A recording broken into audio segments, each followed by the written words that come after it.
Robert Steed, Vernon, Connecticut. I'm a little bit more aggravated at this time than I was when I first got here this morning.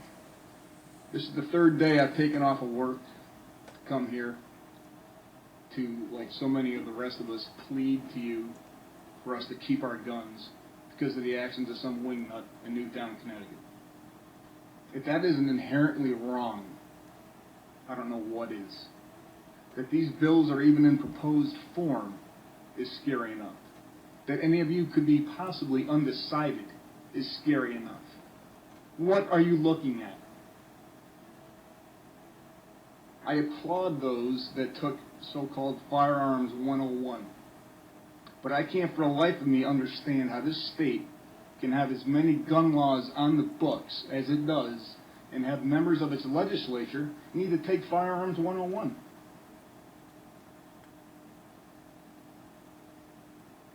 And as far as what I felt were pot shots taken at the NRA earlier today, they've done more for gun safety. They'll do more for gun safety this weekend than this committee will do in your careers.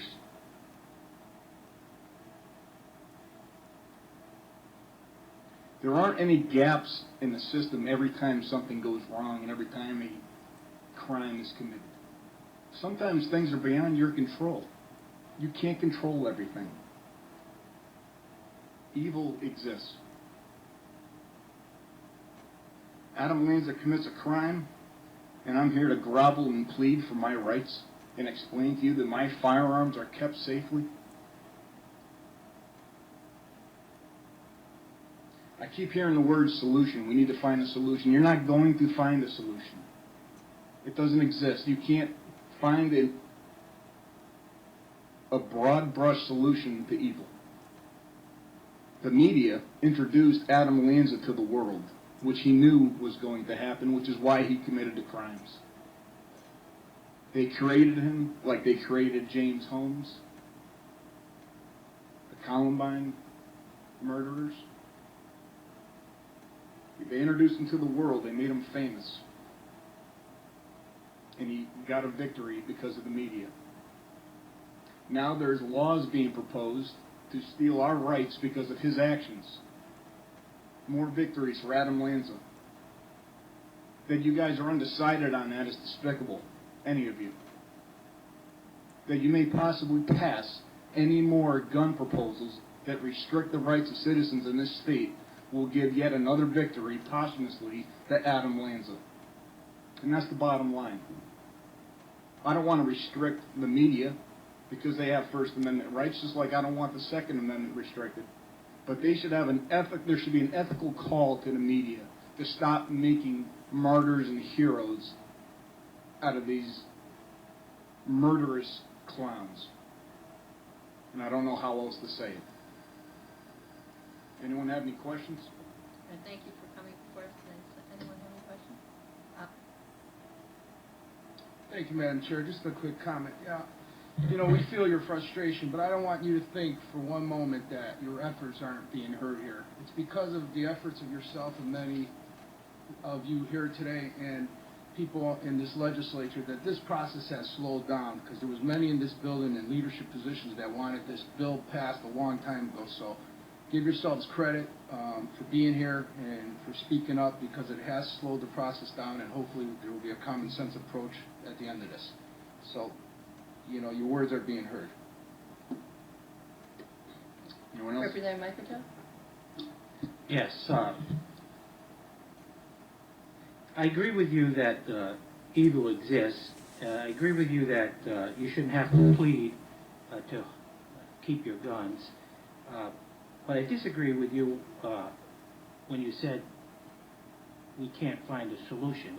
There are solutions out there, and we know what some of those solutions are. And some of them are common sense solutions, like targeting. I said this before. Maybe you didn't hear me.